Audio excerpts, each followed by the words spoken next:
Sasarengan kuda budaya kanca-kanca buradul matur nuwun panuwun ingkang siap menika nderek-nderek hangregengaken wonten ing lapangan Desa Banaran. Arep jenenganipun Mbah Dasar matur sembah nuwun. Iya.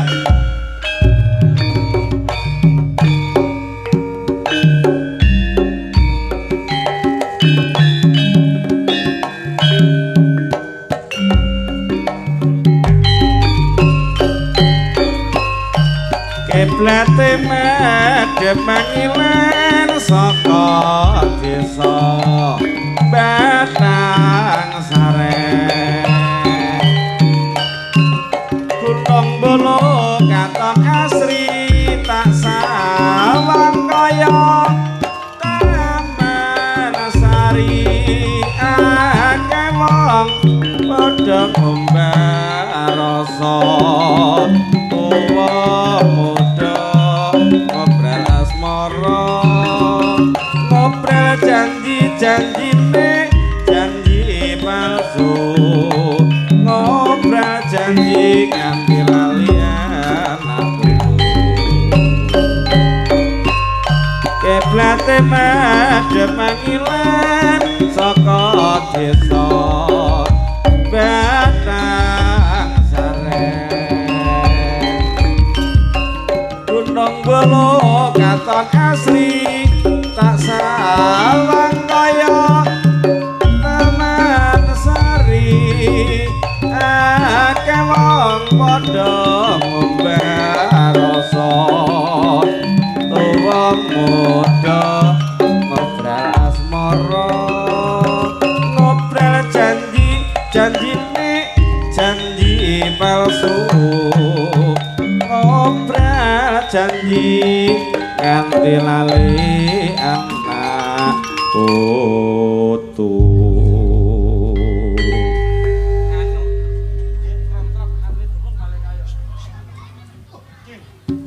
Nggih, matur suwun tetembangan gegendingan wonten siang punika niki wau sampun katuraken sesarengan cek sound Bravo audio audio profesional kang wijil saking leladan Desa Banaran Kabupaten Tulungagung.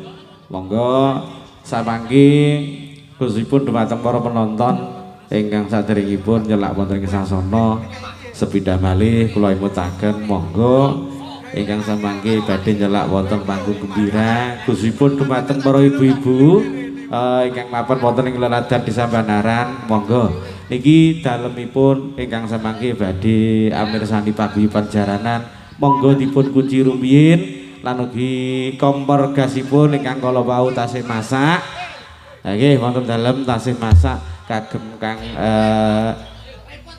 napa nggih keluarga mangke dipun cek rumiyin supados komporipun dipun pateni rumiyin. Nggih mangke mboten wonten sedaya pepalang bebaya ingkang badhe kusipun kanggo gawe panjenengan sedaya ingkang badhe amirsani wonten siang punika nggih semoga sesarengan kudo budaya lan ugi kanca-kanca kusipun dari Kajang Sinoman, konco-konco Karang Taruna, terima kasih untuk donatur kegiatan dari pagelaran Kudo Budoyo. Muga samangke amal soleh panjenengan sagede kanthi ikhlas menika kula wau andadosaken amal ingkang soleh migunani samangke tumuju wonten sakjroning kawula bilih mangke damel amal makaten. Lan ugi semoga Dek Susi lan ugi Dek Aini mangke nderek-nderek bergabung wonten siang menika nggih supados ngaturaken tetembangan asung panglipur wonten panjenengan Mas Jack lan ugi Mas Slamet lan ugi mboten kata lumpen niki wonten panipun sesepuh kesenian paguyuban Tulungagung nika wonten panipun Mbah Karji Kang Wijil saking Leladan Bulurejo matur gunging panuwun lan ugi dipun sekuyung gamelane niki kagemanipun Kakang Mas Kawula, Kakang Mas Gaslek, Kang Mijil saking Jeli. Niki monggo samangke bilih-bilih dulur-dulur umpami ngersake gamelan sak jaranane niki nggih ana.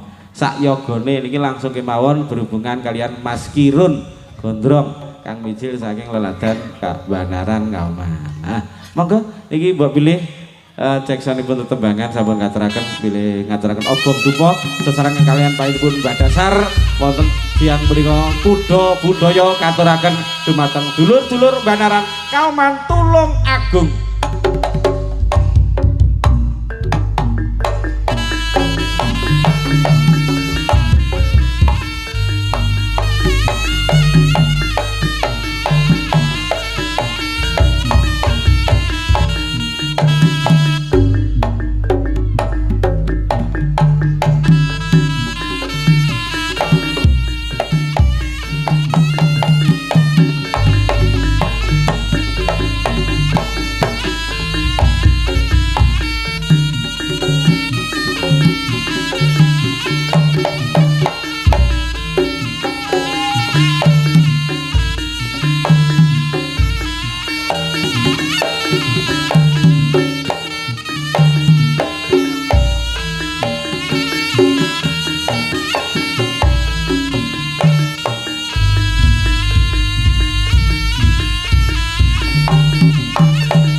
Vokalku iki sing penting iki. Yo. Yo.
Vokal kenong rogo unggahno Mas Bibi.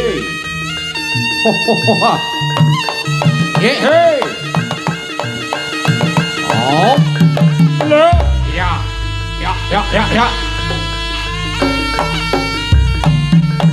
Oh. Oh ya.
Ayo kudo budaya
monggo Mbah Sampir katuran pinarak Mbah Sampir.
Ayo Gardo, ayo Run, so, yuk, terus,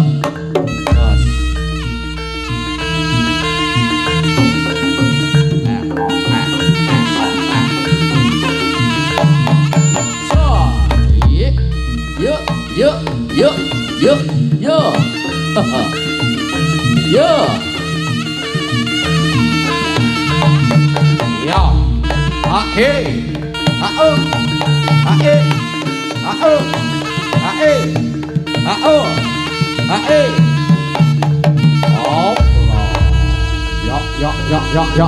Yok.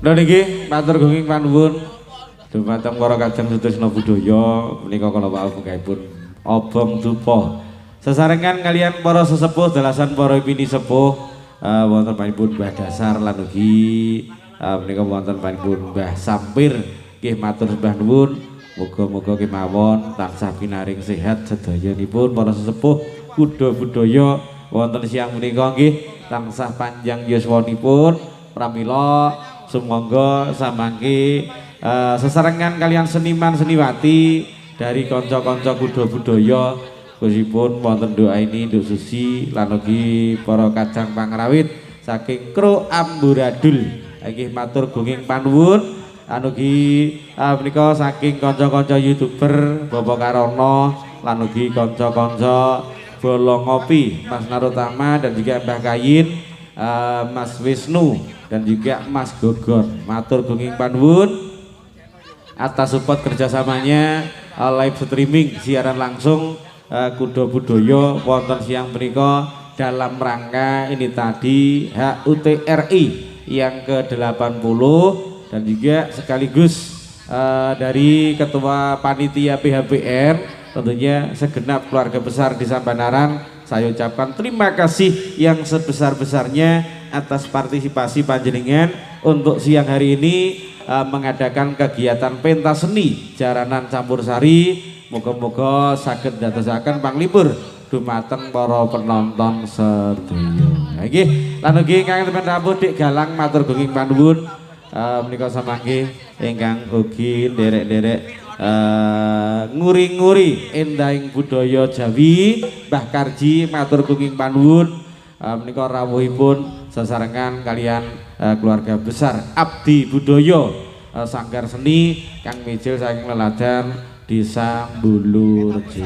Nggih, monggo doa ini lan ugi Nduk Susi langkung rumiyin ngiras pantes menika sinambi ngrantos para joki-joki lan ugi para putra-putri Kunda Budaya ingkang tasih ngrajut busana pramila dipun aturaken tetembangan utawi lagu-lagu campursari lumantar kanca-kanca amburadul wonten siang mriku. Sumangga.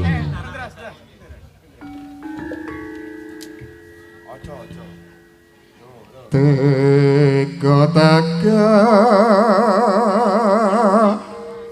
hamba katse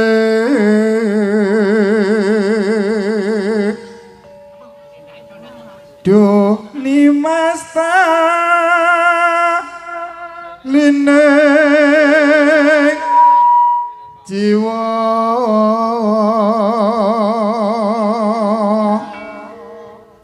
lamun kelangan slirane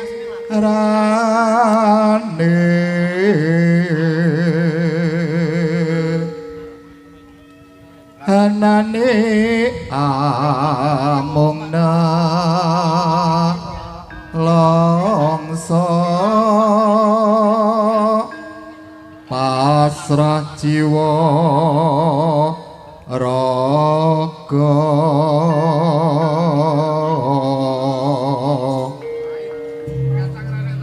lamun benjang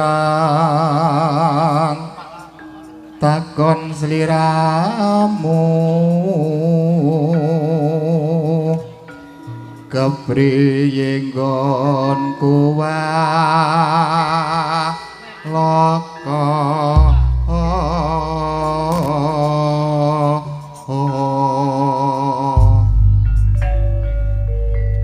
monggo nduk aini kelingan sumpah lan janji nalikane jejer sesandingan sinaksen lintang rembulan kondo tresna arep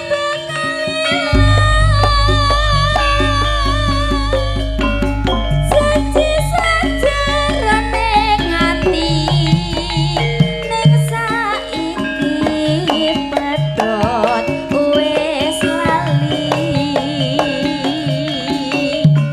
tali tresno bebasane ilang muspro ra ono nyatane apa pancen kabeh iki dadi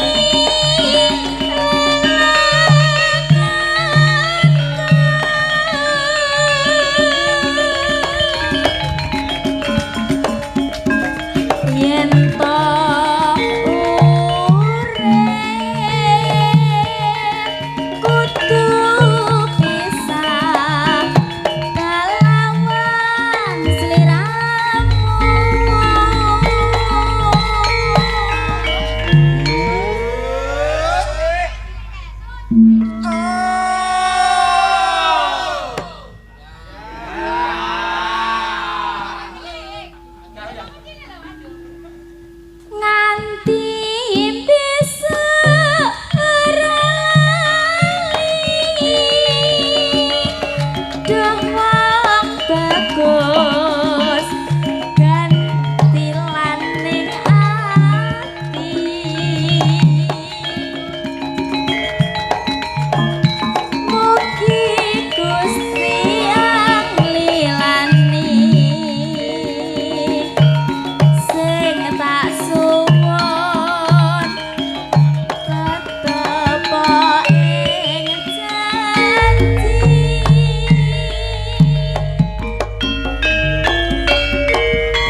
Manut iki. Nah, aku kancamu lho, Mo. Ya mek ngono lho, Mo. Bos campur sari mek ngono lho mek kurang piye lho. Lho, Lara. Bos campur sari dik. nganti besok ora lali gawang bagus ganti landing ati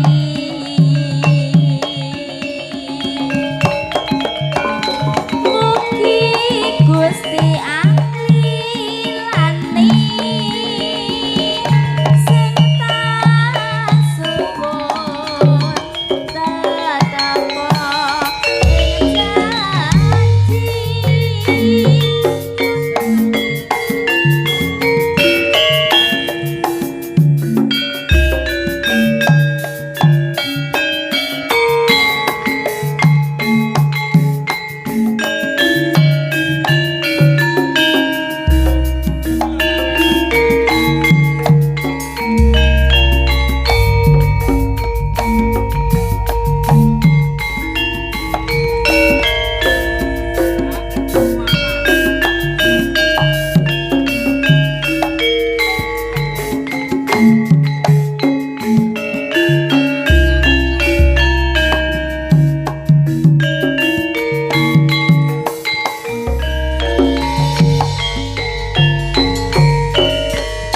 Saben wanci godho ati mong sliramu nimas tak impi-impi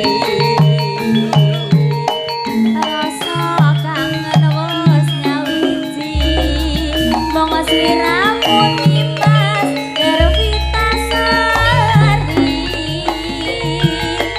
nadyan sliramu katon lemu ning tresnaku ora bakal mlayu janji sumpah jroning kalbu mong sliramu wanita pepujanku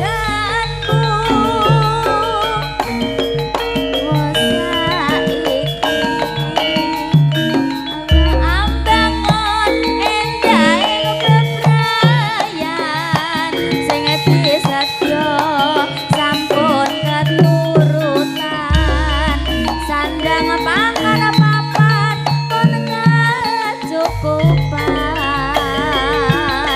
Gervita Sari pepujanku matur nuwun wis ngancani aku mugi Gusti ambebahi bangun bebrayan kanthi kakini sesarengan kuda budaya Asik-asik. Masih bersama Bravo Audio Kuda Budaya Banaran Kauman Tulungagung. Asik-asik.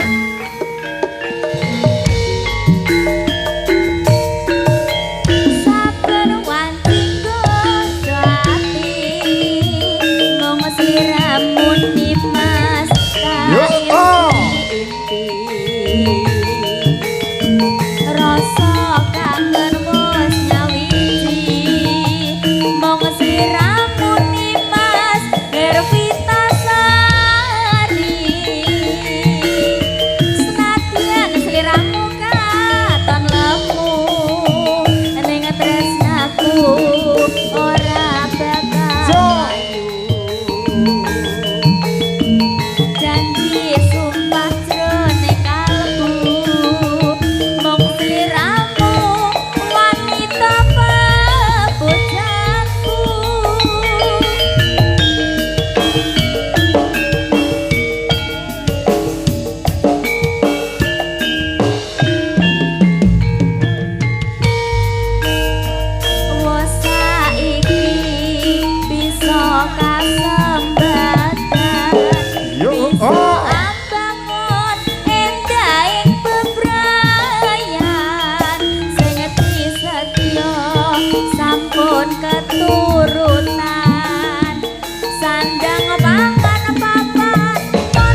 Tata kabeh bisa kasembadan desa Banaran sapa sing weruh ora kepranan guyub rukun berangkat lan kawulane gotong royong kang dadi semboyane becik ing pabrik lan rame ing gawe gede tekate ambangun desane desa Banaran bisa kanggo pakladan bumi makmur tanah subur tani makmur aneka warna seni lan budayane seni jaranan karawitan uga cedoran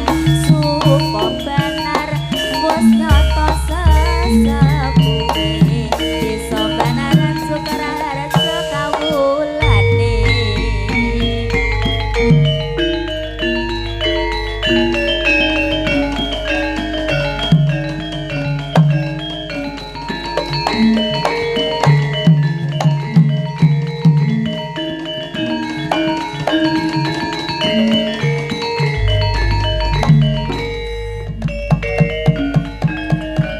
Lho nggih mekaten kala wau menggahipun tetembangan kang sampun katuraken dening para seniman seniwati saking Kuda Budaya. Pramila para rawuh, para lenggeh, para kadang Sutisna Budaya. Sumangga katuran nyelak wonten ing sasana ingkang samangke. Ugi bakal katuraken menggahipun para putra putri kang badhe ngaturaken tari jejogetan wonten siang punika.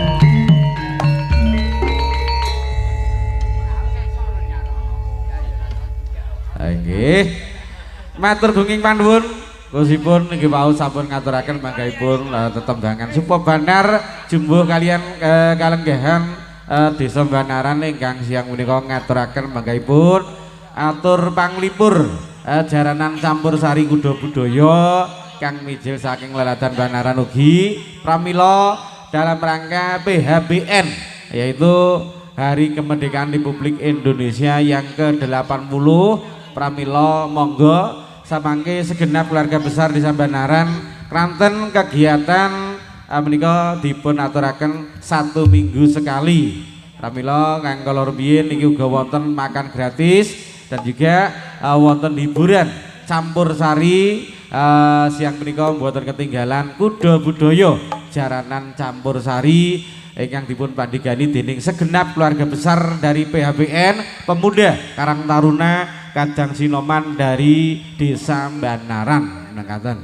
Mbok sesarengan Bravo Audio Profesional matur thank you, matur gunging panuwun ingkang paring support kerjasamanya ingkang samangke siang mriku ngantos sonten mangke lan ugi kalajengaken mangke dalu kranten niki para putra putri saking Kuda Budaya kathah sangat atraksi-atraksi kreasi-kreasi terbarunya ingkang samangke badhe katuraken wonten siang punika. Yen kala wau nduk ini sampun ngaturaken kalih tembang sesarengan kanca-kanca amburadul lan ugi dipun sengkuyung Kang Gaslek saking Jeli. Siang punika monggo ugi karawan Nduk Susi niki nggih lagi viral-viralnya. Gila tak pirsani ning channel TikTok ya wis luar biasa. Moga-moga samangke untuk tunas-tunas muda, generasi-generasi penerus budaya yang berada di Tulungagung khususnya pedalangan dan juga sesindenan niki tansah ngrembaka selaminya makaten. Monggo Nduk Sus ngaturaken tetembangan lan ugi kanca-kanca saking Karanganom diapin matur gunging panuwun rawuhipun Ampir Sandi Kuda Budaya makaten. Mas Awo kula nggih matur suwun sanget. Mbok pilih niki tanggale niki biasane lek ning ngeten niki nggih jope rada sepen. Dadi kula ya arek kadhik dijawab mboten napa-napa. Nggih, monggo Nduk Cahyu.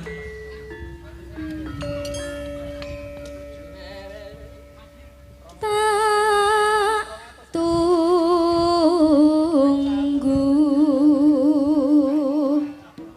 seliramu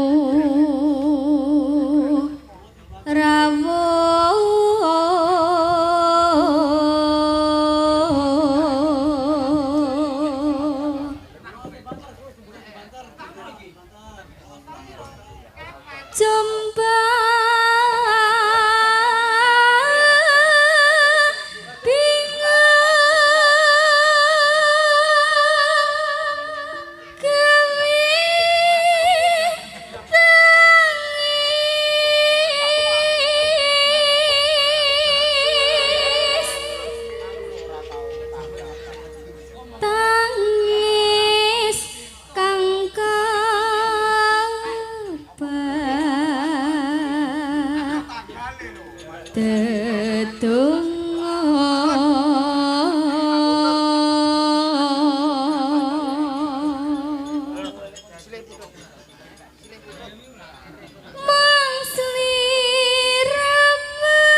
Wah, pancen kompak. Ayo no. Klideng klideng kait teko pranyata janjine datang citra kelangan lit bisa saumpama aja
aja lali kalih kula. Pramila wonten sayang mriku monggo para rawuh, para penonton sedaya kranten